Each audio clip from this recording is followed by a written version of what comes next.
Hello बच्चों। बेटा, आज का जो वीडियो है वो टोटली न्यूमेरिकल बेस्ड है, तो आप ध्यान से समझिए। हम 2-3 न्यूमेरिकल डिस्कस करेंगे इस वीडियो में, ठीक है। तो फर्स्ट जो क्वेश्चन है वो क्या है आपका, एक बॉडी है, वो इस सर्कुलर ट्रैक पर यूनिफॉर्मली मोशन शो कर रही है, ठीक है। मान लीजिए ये आपका मोशन की डायरेक्शन है, तो जो टेंजेंशियल वेलोसिटी होगी वो हम ऐसे टेंजेंट से ड्रॉ करके दिखाएंगे।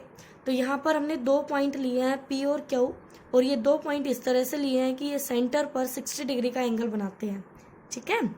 तो यहाँ पी पॉइंट पर जो वेलोसिटी है वो v1 है बेटा, और क्यू पॉइंट पर जो वेलोसिटी है वो v2 है।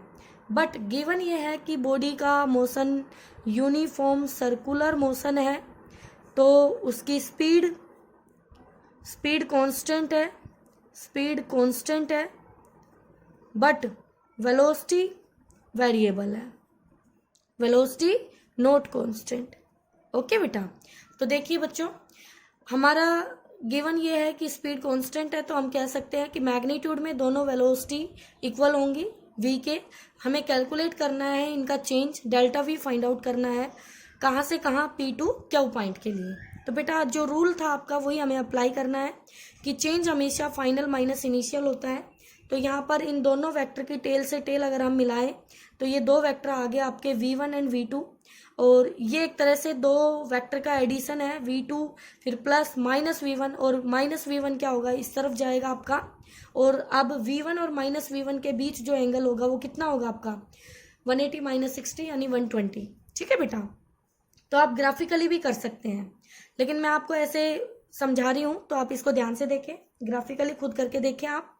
तो यहाँ से बताइए, जो इसका जो हम मैग्नीट्यूड लेंगे इसका, यानी इन दोनों का रिजल्टेंट ये है, और रिजल्टेंट का जो मैग्नीट्यूड होगा तो अंडर द रूट। अब मैंने इसको साइड में पूरा सोल्व करके दिखाया आपको कि अगर हमारे पास ऐसे 2 वेक्टर हैं, एडिशन हो रहा है हमारा, तो इसका जो रिजल्टेंट है वो क्या आएगा, तो v1 का स्क्वायर प्लस v2 का square minus 2 v1 v2 cos of theta बेटा।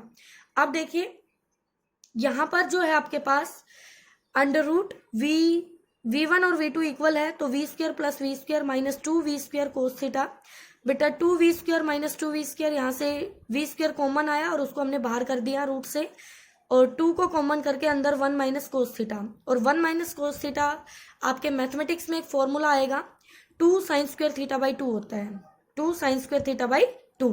तो इस 2 का अंडर रूट हो गया 2, यानी 2 तो 2 बाहर आ गया, और साइन स्क्वायर का साइन थीटा बाहर आ गया। तो बेटा अब मैंने इसी फॉर्मूले को यहाँ यूज किया है, और आगे आपको ये ट्रिक भी बता दी है कि ये ट्रिक आप डायरेक्ट कब यूज कर सकते हैं, ठीक है। तो आप सोचेंगे मैडम आपने ये कैसे लिख दिया, तो मैंने पूरा आपको यहाँ समझा दिया है कि ये कैसे लिखा है। अब देखिए बेटा 2v साइन थीटा बाई 2, और थीटा क्या है, दोनों वेक्टर जो एंगल बना रहे हैं, यानी दोनों वेक्टर के बीच का एंगल। तो यहाँ एंगल है 60, तो 60 का हो गया 30 बेटा। तो इसका जो मैग्नीट्यूड है वो आ चुका है 2v साइन 30 1/2, तो हमारे पास डेल्टा v आ गया v। और डायरेक्शन आप यहाँ पर आप बता सकते हैं, अगर आप अपनी डायरेक्शंस मान लेते हैं ईस्ट वेस्ट नॉर्थ साउथ, तो ये डायरेक्शन भी आप बता सकते हैं, ठीक है। अब देखिए बेटा ट्रिक क्या कहती है, डेल्टा वी वेक्टर का mod equal to 2v sine theta by 2। किसी भी वेक्टर में चेंज निकालने के लिए जब मैग्नीट्यूड सेम रहे, ये फॉर्मूला कब है, जब किसी भी वेक्टर का हमें चेंज निकालना और उसके मैग्नीट्यूड सेम रहे, ठीक है, तो हम ये फॉर्मूला अप्लाई कर सकते हैं वहां पर। ओके, उनका एंगल हमें पता हो बीच का, तो आप डायरेक्ट इस फॉर्मूले को अप्लाई करें और फाइंड आउट कर लें उनका चेंज। यहाँ पर बेटा मैं आपको 2 पॉइंट लिख के दूंगी, नोट्स में मिलेंगे आपको लिखे हुए, वो 2 पॉइंट क्या होंगे वो सुन लीजिए। एक प्लेन में, ध्यान से सुनना बेटा, एक प्लेन में, जिसे मैं आपको यहाँ समझा भी देती हूँ कि एक प्लेन में ये आपका प्लेन मिनिमम कितने वेक्टर हो कि उनका रिजल्टेंट 0 हो एक प्लेन में। तो एक प्लेन में मिनिमम 2 वेक्टर अगर 180 डिग्री पर हो, इक्वल एंड अपोजिट हो, तो उनका रिजल्टेंट 0 आएगा। फिर इससे ज़्यादा अगर हम बात करें तो 3 वेक्टर आपके एक प्लेन में ऐसे, तो इन 2 का जो रिजल्टेंट है वो ये आएगा, और ये इसके जस्ट इक्वल एंड अपोजिट तो ये नेट 0 देगा हमें। ठीक है, अब सुनिए, ये तो हो गई 2D की बात। इन 2D 3D में बताइए आप, 3D में मिनिमम 4 वेक्टर आपको रिजल्टेंट 0 देंगे। मिनिमम 4 वेक्टर आपको रिजल्टेंट 0 देंगे। कैसे, मैं थोड़ा सा कोशिश करती हूँ कि आपको दिख जाए, बाकी बेटा वीडियो में दिखता नहीं है, इतना अच्छे से इमेजिन नहीं होता है। देखिए आपको पहले ऐसे दिखाती हूँ, ये 3 वेक्टर है आपके, ऐसे ये 3 वेक्टर है। ठीक है, ऐसे टेट्राहेड्रल शेप जो आप पढ़ते हो ना, वही बनाना चाह रही हूँ मैं। और इनका रिजल्टेंट ये आएगा, ऐसे एक वेक्टर आएगा, ऊपर जाएगा, तो इनका रिजल्टेंट एक वेक्टर आ गया आपके पास, मान लीजिए ये आ गया। ठीक है, तो इन 3 वेक्टर को भूल जाओगे आप, 3 तो आप यूज कर चुके हो, ये 3 का रिजल्टेंट है ये। और चौथा होगा इसके जस्ट अपोजिट में डाउनवर्ड, जो आपको अभी फिलहाल नहीं दिखाई दे रहा है। ठीक है, जब क्लासेस लगेगी तो आपको अच्छे से दिखाएंगे क्लास में बना के। ठीक है बेटा, तो वो नोट मैं आपको यहाँ पे नोट करके दूंगी और आप उनको अपनी नोटबुक में नोट कर लेना। ठीक है, आगे चलते हैं बच्चों। नेक्स्ट क्वेश्चन में क्या कह रहा है, इस क्वेश्चन में कह रहा है कि अगर हमारे पास 2 यूनिट वेक्टर का सम एक यूनिट वेक्टर हो, तो उन 2 यूनिट वेक्टर का डिफरेंस का मैग्नीट्यूड फाइंड आउट कीजिए।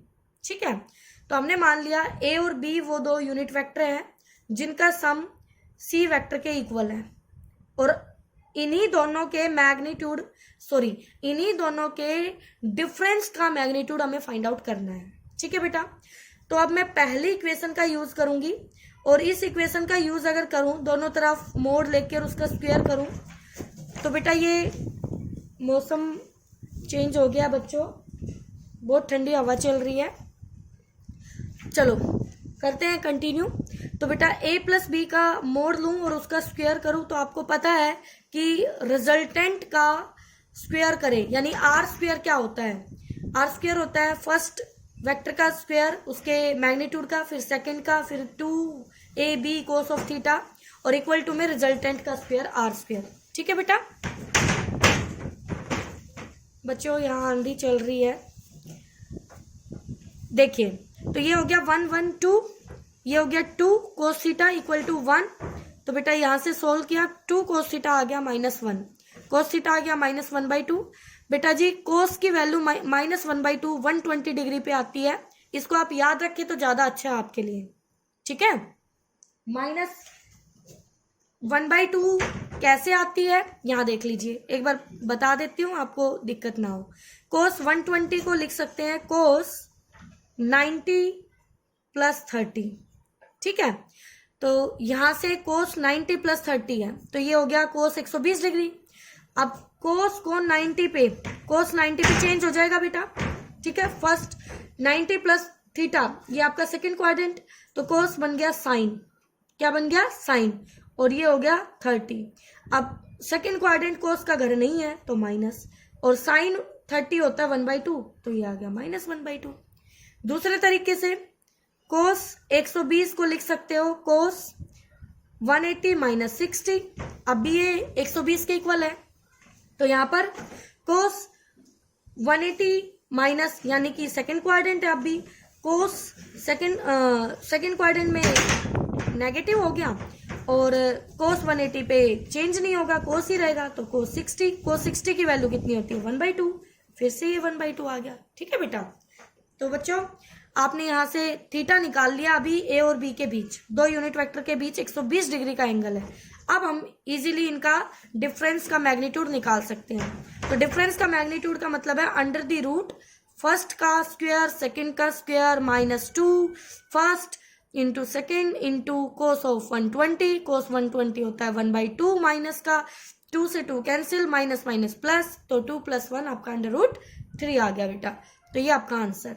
ठीक है, नेक्स्ट जो क्वेश्चन है बेटा वो है कि हमारे पास 2 फोर्स है 3p एंड 2p, और इन दोनों फोर्सेस का रिजल्टेंट r है। ठीक है, यानी कि 3p vector plus 2p vector हमारा r वेक्टर के इक्वल है। अब कहता है अगर 3p को मैं डबल कर दूं तो रिजल्टेंट भी डबल हो जाता है। ठीक है, तो पहली कंडीशन अप्लाई कीजिए, एक इक्वेशन बनेगी, फिर दूसरी कंडीशन अप्लाई कीजिए, दूसरी इक्वेशन बनेगी। और बेटा आप कोशिश करना इसको खुद सोल्व करने की। मैं नोट्स में सॉल्यूशन भेजूंगी, लेकिन आप खुद से पहले सोल्व करना, ठीक है। और अगर आपसे नहीं होता है तो फिर आप एक बार इसका सॉल्यूशन देखें, फिर भी कंफ्यूजन होता है तो मुझसे डिस्कस करें बच्चों। ओके।